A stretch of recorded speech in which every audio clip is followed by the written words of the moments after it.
everyone, I'm Rebecca and welcome back to my sewing room. So I had a rather harebrained idea today, and that is that I had a whole lot of fun last week working on the Upcycled Hobbit project, which if you have not seen that video yet, I will link that down below in the description.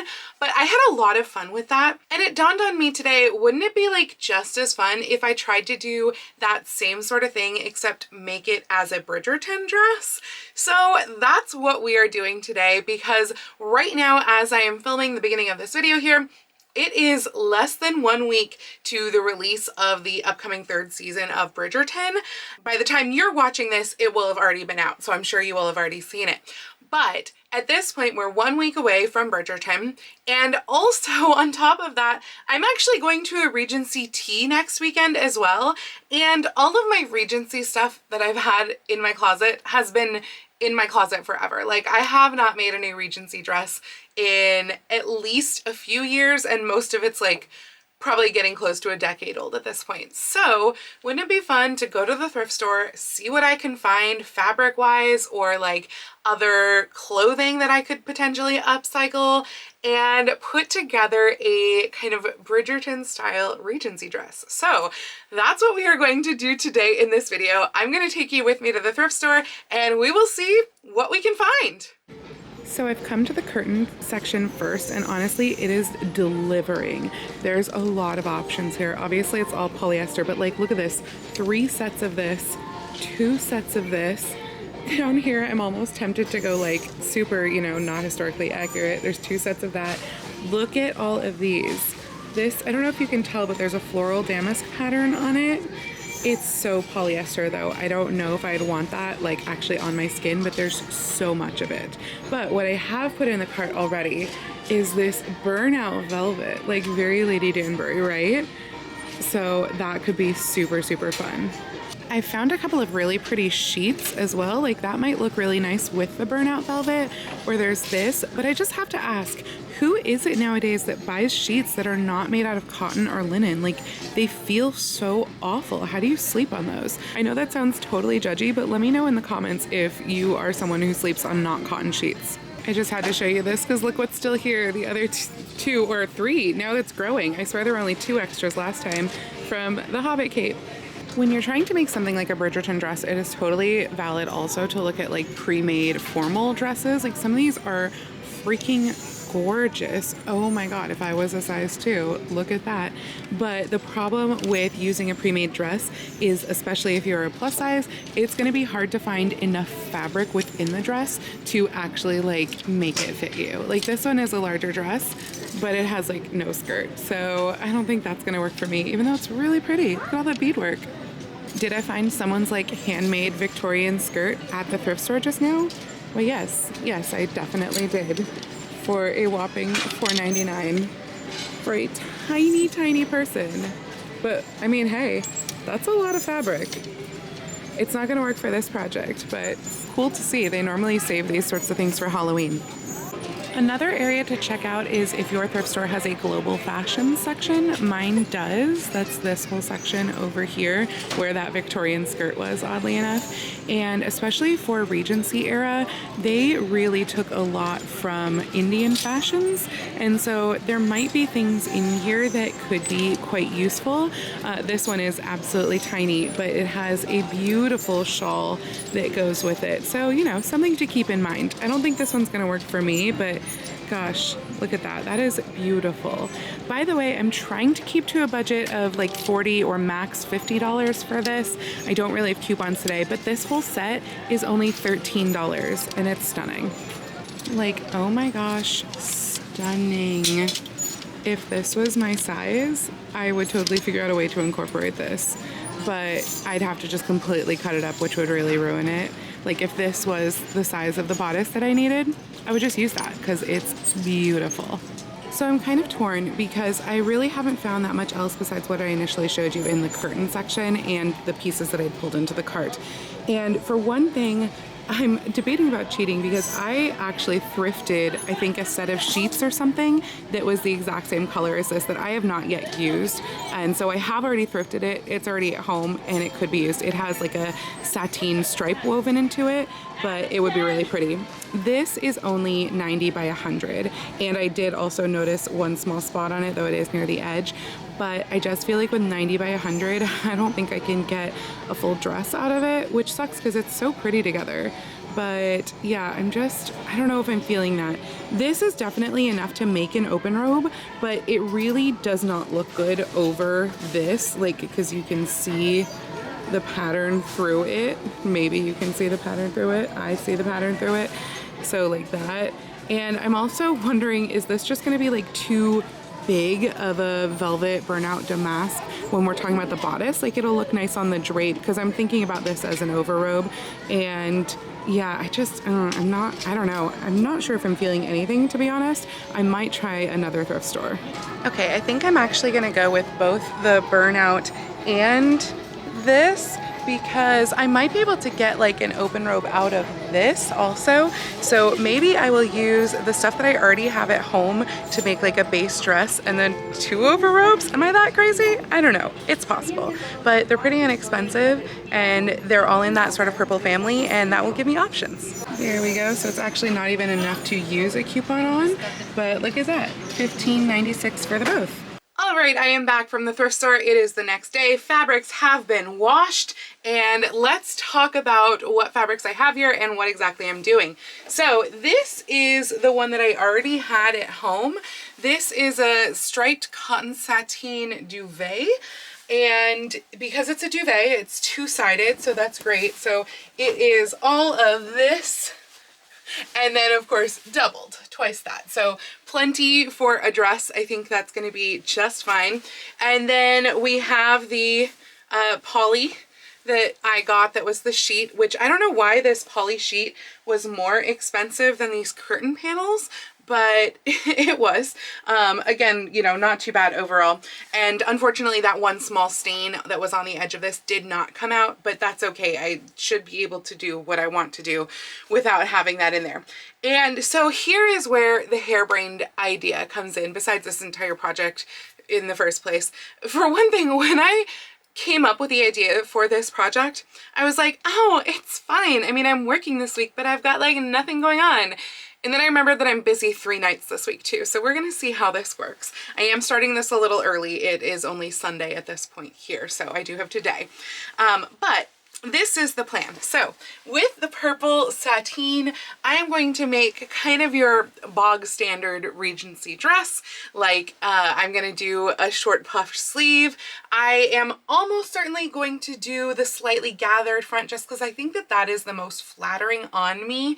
And then I'm gonna do, you know, your typical narrowish skirt with more of the fullness gathered to the back. And I do plan to put tucks in around the hem. I think 3 tucks. I just think that will give a little bit of visual interest, particularly with that subtle stripe. I think that'll be a fun, like, perpendicular, you know, eye-catching sort of thing to have at the bottom of the dress. So that is my plan, to slightly complicate the dress portion. And if I have enough fabric left, I want to do detachable long sleeves, because right now we are kind of getting like early summer, which I'm a little bit worried about because it shouldn't be this hot this early. But for the event next weekend, it's going to be in the 70s and I am going to want a shorter sleeve. So even though it is a day event, and I know that that is not necessarily true to form, a lot of the Regency events here happen in the summer, so I'm going to want something that does have a shorter sleeve, and also why we're going with the cotton as the base. Then, this is where I got a little bit crazy and off the deep end, is that I am planning to do 2 different things to go over said dress. So I found this fashion plate right here. I was going through and looking up both Bridgerton costumes and fashion plates on Pinterest, and I found this one right here, and I really like the overdress that's kind of a similar print to this, I feel like. And I like the fact that it's a shorter overdress, meaning less fabric, and it's split up the back, which is different and something that I feel like I have seen before, but not often. I don't like the bodice on this, and I don't have enough fabric to do a full like puff sleeve bodice and everything anyway. So what my plan is to take something like this skirt, but then actually to do a sleeveless type over bodice. You see a lot of kind of over dresses, both for day and for evening, that are sleeveless. A lot of times they're just very simple like V-necks in the front. They come together maybe right over the bust, or sometimes even just like under the bust, and then they split apart and often hang open in the front, and sometimes also hang open in the back. So you almost have just these like side pieces. Sometimes you find them with like pointed hems too in the back and in the front. And I feel like that would be a really interesting thing to do with this fabric, because there is a little more limited of an amount of this fabric, and it is polyester, so this way it's open in various places and doesn't, you know, trap in that heat. So that is my plan for this, and that is what I would be wearing to the T, is the basic short sleeve dress with the overdress on it. However, this is a Bridgerton project, and this doesn't feel very Bridgerton, and that's kind of the dilemma that I'm having with this project, is that like when you look at Bridgerton costumes and you look at actual Regency, they are not the same thing. And I didn't find really that like Bridgerton fabric other than those curtain panels, which, by the way, look at this right here. This is why those curtain panels screamed Lady Danbury to me, because I had this image somewhere in my head that she had worn something similar. It's like spot on.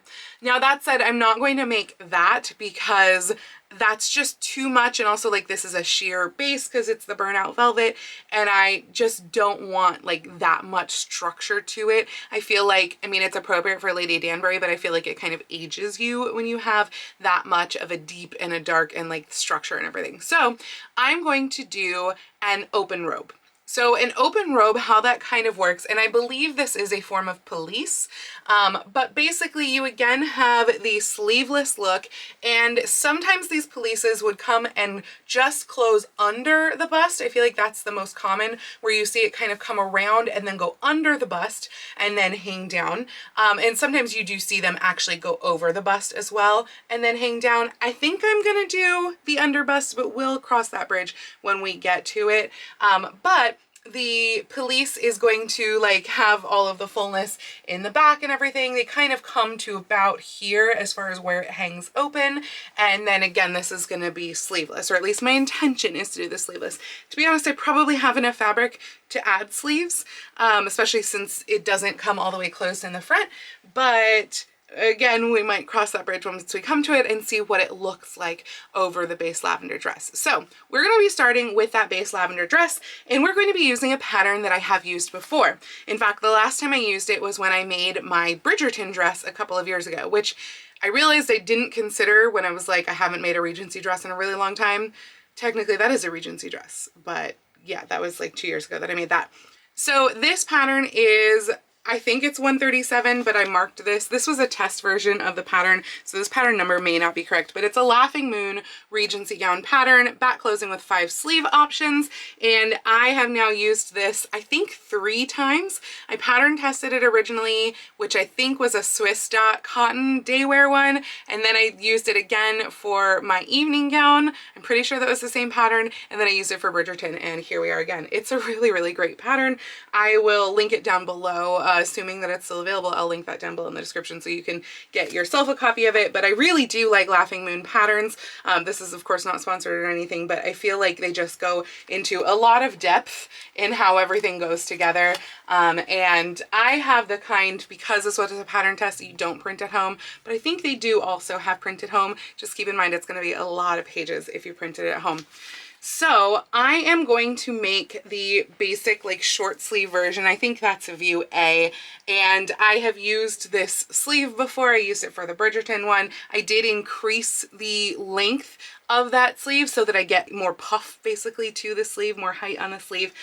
So that is one of the changes that I made. And honestly, I have changed the bodice pattern quite a bit as well. And then one of the changes that I made to the bodice pattern the last time that I did it for that Bridgerton dress, and after the fact, and so I can't remember exactly if I had marked that onto my pattern or not, I'm guessing not, was I wound up actually shortening this back pretty significantly. So I'm gonna have to check this with my finished Bridgerton dress and see if I do need to shorten the back.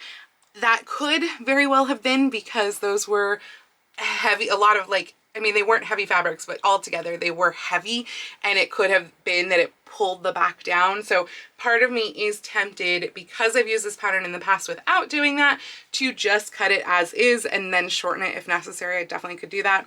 One of the other changes that I have made to this pattern is that although the pattern comes with a belt, I make it with an attached band right here. I find it a lot more flattering. So I'm gonna go ahead, cut everything out, and start diving into the day dress portion of this project. So because of the tucks and because I'm tall, I'm adding a pretty significant amount of length to these skirt pieces. As you can see, for the back, I'm actually adding up to 12 inches of length at the center back, 11.25 here at the side back, and then 10.5 by the time it comes around to the front. And that is because 6 inches are going into tucks, and then also I'm just tall.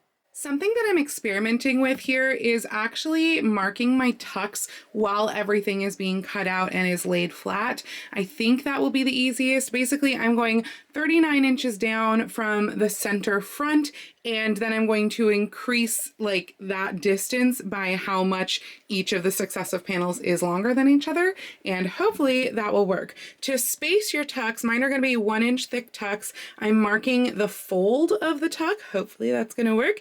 And then it should be a 4-inch separation for the next one to get a 1-inch gap between each tuck. And keep your fingers crossed for me that that all works out okay. So that math really should work out to be 4 inches between, but I'm not liking the spacing of them that close, so I'm going to do 4.5 inches in between each. All of the pieces are now cut out, including the bodice pieces, the waistband, the skirt pieces, even the sleeves. And the bodice pieces are prepped, as well as the waistband, with cotton sateen for interlining. So I am going to serge around all of these edges and then serge around all of the rest of the pieces just by themselves and assemble. Oh, also, because it's me, yes, I'm making piping. Regency just does better with piping. So I cut a whole bunch of bias strips, and I'm going to make piping out of that. And that piping is going to be put in the side back seams here, as well as the, I think I usually do the upper shoulder seam here, and then around the neckline and on either side of the waistband. So just to make everything look really nicely finished. All of the bodice pieces are now assembled with the piping in the back. Look how nice that looks. And this now gets to get put aside until I put my corset on and try this on, because before I attach this to the waistband, I do want to actually do a try on and make sure that this works, because I didn't do a mock-up. I also have the skirt pieces all now sewn together. I don't yet have the gathering stitches in the top of the backs yet. I'm probably going to run gathering stitches in the front too. And actually the back technically calls for pleating. My evening dress, I did gathering. My Bridgerton dress, I did pleating because there was just too much fabric. So we'll see what I decide to do. I'm not sure yet, but it's time to do our tucks. So I'm going to fold on each of the pink lines and stitch 1 inch from that line to create each tuck. The tucks are in. Don't they look pretty? So there's just the 3 1-inch wide tucks, and now I can run the gathering up at the top, and then once I try on the bodice and fit the bodice, I will fit this to the bodice, or to the waistband below the bodice. The waistband is right here, by the way, with its piping all on there. And then I can actually add the hem on here. It should be 2 inches turned up twice, so it'll kind of create a nice wide hem, a little bit of stiffness down there. But yeah, I really like the tucks. So I decided to try doing these pleats as it actually shows on the pattern, which I realized is not what I did on there, because these are definitely wider set. And it's no wonder, because this is what it comes up with. Like the entire back pleats down to that. I don't like that. It's not well distributed. So I might try pleats kind of like how I did it on the Bridgerton dress, or I might try gathers, because this has little enough fabric that I can gather it, like it's only 1 layer of cotton.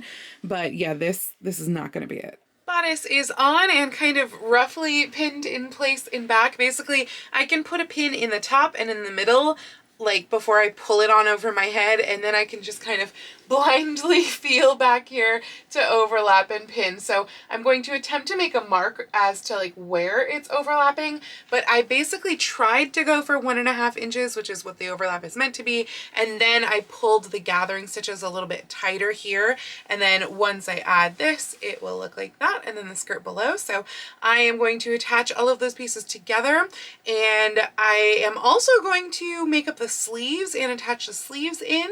And that will be like pretty much everything except the hem. I mean, I will have more to do on the sleeves than literally just like sew them in, because, you know, they are just flat pieces of fabric right now. So I'll have to add some sort of a finishing on the bottom. And I do obviously have to do like all of the hand finishing and stuff on here. So put the piping around the neckline and put the hooks and eyes on the back for the closure. So obviously there's more to do. It's not done yet. It's just that I thought for a moment that we were almost there. But it's only Tuesday night right now, so I think by the end of the night I should have all of the main components together and just be left with like the hem and the hand sewing, hopefully.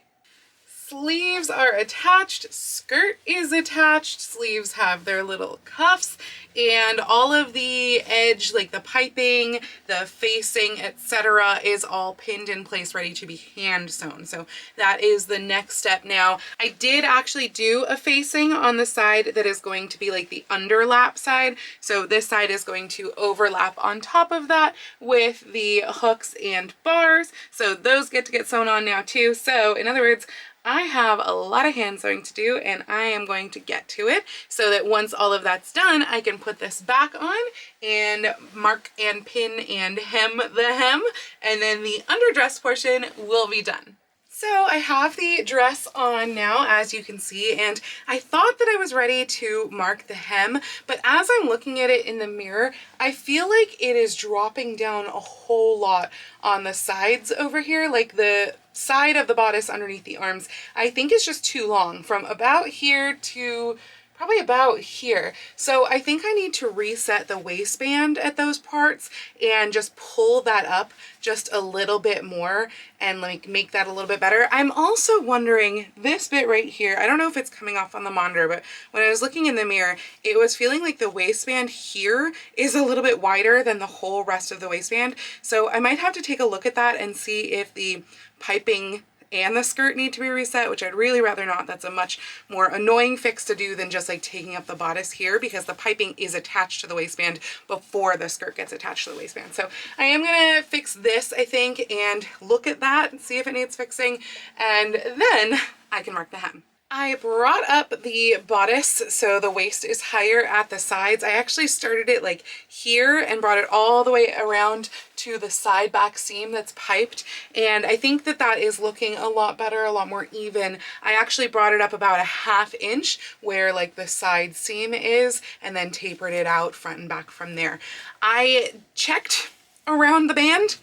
It is 1.75 inches wide in between the piping everywhere. So it's just some sort of optical illusion, probably where it's going over the busk, because I've got the hard like ruler type busk in here. I think it's just an optical illusion of why it's looking like it's a different size. It's the same size. So now that that's all set, I can go ahead and mark, press, pin, etc. my hem, sew that up, and the base dress is done. So now that the base dress is basically done, I do currently have the hem pressed and pinned, but not actually sewn.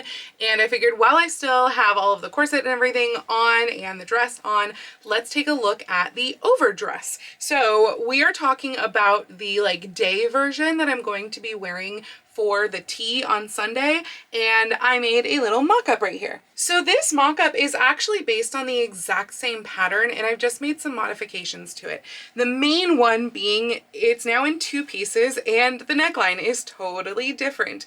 So the like actual length over here is the same with here, here, and then it is narrower this way too. So it has a wider neckline because I wanted some of the dress to show here. I have not folded in the seam allowance, so you're not seeing a lot of it, but of course it will be about 1/2 inch smaller like that. So you're gonna see some of the dress here, and then it's going to come down in a V, and it should be meeting like basically right here at the center together, and then it'll be gathered here. And instead of doing a band on this one, I want that kind of Grecian flowy feeling. So we're not doing the band, we are just gonna join the skirt directly to it. If I have enough fabric, which is the big question, I will be just cutting the skirts on the same patterning as this dress. The difference being, of course, that it will be shorter. So this, I haven't quite decided on the length yet, but it's definitely going to be short enough that the tucks show at the bottom of my dress, because I do have the 3 tucks that are, I think, going up to about nearly a foot from the hem. So this is going to be shorter tunics. We're of all different lengths in the Regency period. You see some that are literally like hip length, and you see others that have a train. So it could be almost anything, but they tend to be overdresses, often sleeveless, but sometimes with sleeves, and they could have different shaped necklines. I personally do like the V neckline myself, and I like where they kind of come together in the front and then open up a little bit. So that's the other thing, I might not need quite as wide of a panel in the front, and it will be cut open in the front and also in the center back is my plan. So we'll see how that goes. I mean, the center back is 2 pieces put together anyway, like there is a center back seam to this pattern. And then of course we're going to close up the back of the bodice and also drop the neckline just a little bit lower in the back. And that's really the main difference here. So I'm going to go ahead and I'm just going to go for it. I think that this looks close enough. This pattern looks close enough. And again, I'm going to cut down the center back piece for the neckline as well. That should be pretty much all I need. If it's a straight seam in the back, I may just join those center back pieces together so I don't have to worry about matching patterns, because I am using a patterned fabric here. But yeah, that's about it. So I'm probably going to go ahead and cut out the bodice pieces first out of that sheet, and then see how much of the sheet is left over and go with whatever length I have from that fabric. Oh, and the one other thing that I did with the bodice pattern as far as modifications go was I already took out where I shortened the bodice over here. I took that out so I don't wind up with that length issue again. All of the pieces for the overdress, including the bodice and the skirt, are now cut out. The bodice is flatlined, and naturally I had to make a whole lot more piping. So I'm going to run the piping basically everywhere I did on the other one, like between the back pieces and along the neckline. I'm also going to run piping at the waist just to give like the minutest bit of definition. And I'm pretty certain that I'm going to put piping around the arm size as well, because otherwise I'm not really sure how to finish that other than like bias tape. And I feel like the piping will look nicer and have that nice little contrast. The bodice portion of the overdress is all assembled, and I think it's looking super, super cute. I'm very excited. I'm almost a little disappointed that I'm taking this from like Spencer to actual like tunic, but it did look cute. I had the skirt panels kind of pinned onto the dress form with this underneath. It does still look cute, so it's obviously more work, but it is cute. So yeah, I just wanted to try this on one more time before putting all of the piping, finishing, etc. on. So now piping is going to go all across the neckline, the arm size, and also at the waist. And then these panels have to get sewn together, the skirt panels, and assembled and added to this, and that will be it. So obviously that's quite a bit of work. I have, I think, about an hour left to go today. And then tomorrow I am planning to go to a costume event for at least a few hours, and I have like that evening, and then the tea is on Sunday. So I'm really hoping that we're going to get to the floral burnout fabric to do another option that way, but I'm starting to feel like we might not, which is sad. So keep your fingers crossed for me. Well, I wanted to record a little follow-up as to how everything is going, but my neighbors are having a huge party with a live band. So basically, I'm still working on the hand sewing of the finishing of all of this here. All of the skirt pieces are together, and I've hemmed the very fronts of the skirts, so they just need to be attached to the bodice. But I'm going to finish hand sewing all of this here so that I can put this on and just see where exactly I want the skirts to come to in the front. And also, It turns out it's going to be cold tomorrow, not the like 77 degrees that was promised. It now says it's going to be 62. So the other thing that we need to do tonight is add sleeves to the base dress because I need long sleeves instead of short sleeves. So I'm gonna go ahead and get out of all of this. I just went over to Fort Nisqually for Queen Victoria's birthday event, hence this, and I spent about 3 hours longer there than I had intended to. So I have a lot of sewing to do and I'm gonna get right to it.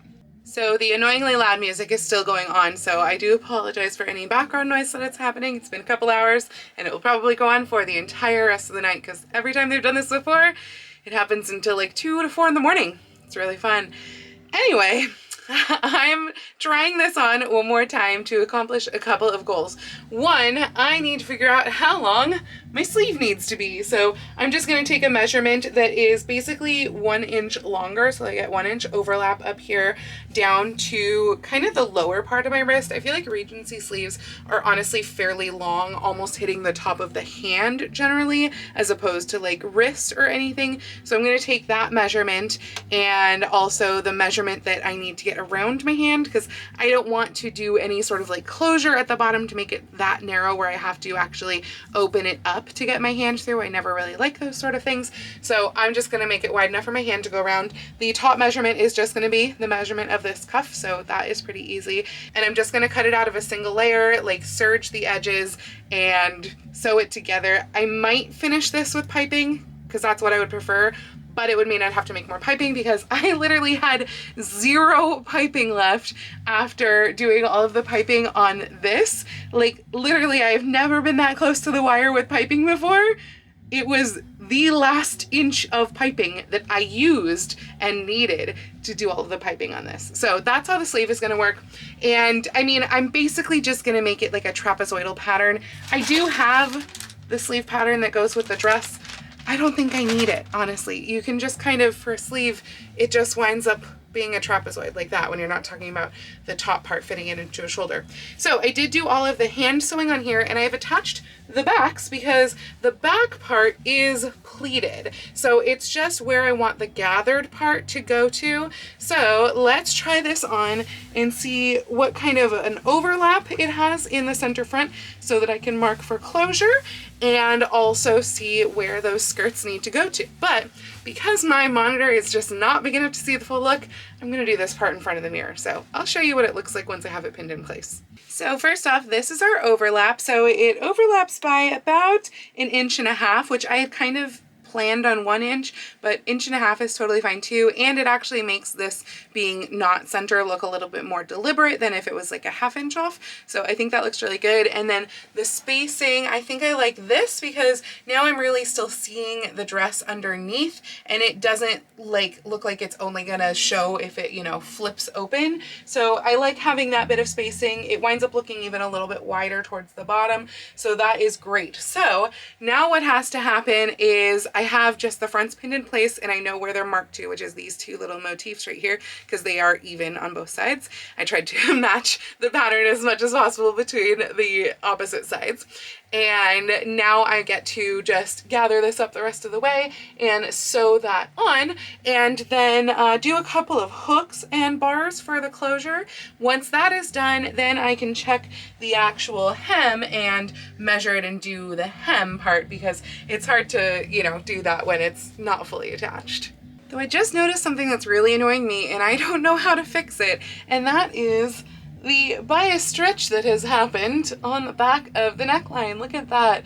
It has fully stretched away from the body and that is really annoying. And it doesn't seem to be fixed by like trying to tug this down anymore because then this becomes the wrong shape anyway. I'm not sure how to fix that because I've already piped the edge. So I mean, I can try and take like a pinch out of it, but I don't know how much you're really seeing it on camera. It's pretty excessive. The first sleeve is on and whipped into place up here using quite large stitches because this is a temporary sort of sleeve. This was very common in the Regency period. And I just put it on, the whole dress on, just to check the sleeve length. I've actually made it just a little bit long. I have probably about 1.5 inches to take off as opposed to like the 1/2 inch seam allowance. I still have been going back and forth on piping, but to be honest, it's past 9:30 p.m. and you know, I meant to wear this tomorrow and I had an event earlier today. So So, and I still have the hem to do on this. So I think I'm probably just gonna fold this up twice and stitch near the edge, maybe with machine, though honestly it's so hard to stitch something so small on the machine. I might just actually do that by hand and just turn that up. And then I did take a little like dart in the center back of this, so we're gonna see if that worked.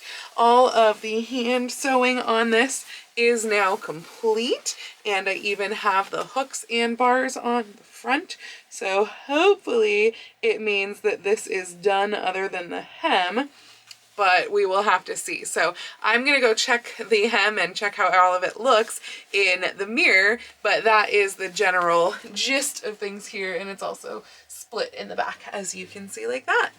I like it with the long sleeve. Dress is on, overdress is on, everything is finished, and I even added a little bit of purple to my bonnet, so let's go to tea.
So overall, I am very pleased with how this entire ensemble came out.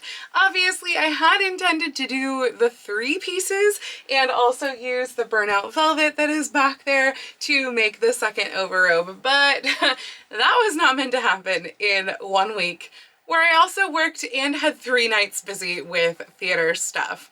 So yeah, overall though, I'm happy with what did get accomplished. I really love especially the underdress. I think it is so pretty and so versatile, and I'll be able to wear it with the short sleeves or with the long. Those are just whip stitched in, so it's so easy to take them off or put them on again. It literally takes about 3 minutes to whip stitch them into place, so not a problem whatsoever. And yeah, the whole thing I think is just really cute. Like, I love the tucks that I put on the bottom of the dress. I do also really like this overdress. I can't believe this is like the world's cheapest polyester sheet. I mean, it matches so perfectly with the underdress, and yeah, I think it looks really cute. I've been wanting to make one of these tunic style dresses, and I like kind of how flowy it is too, because it is that really lightweight fabric.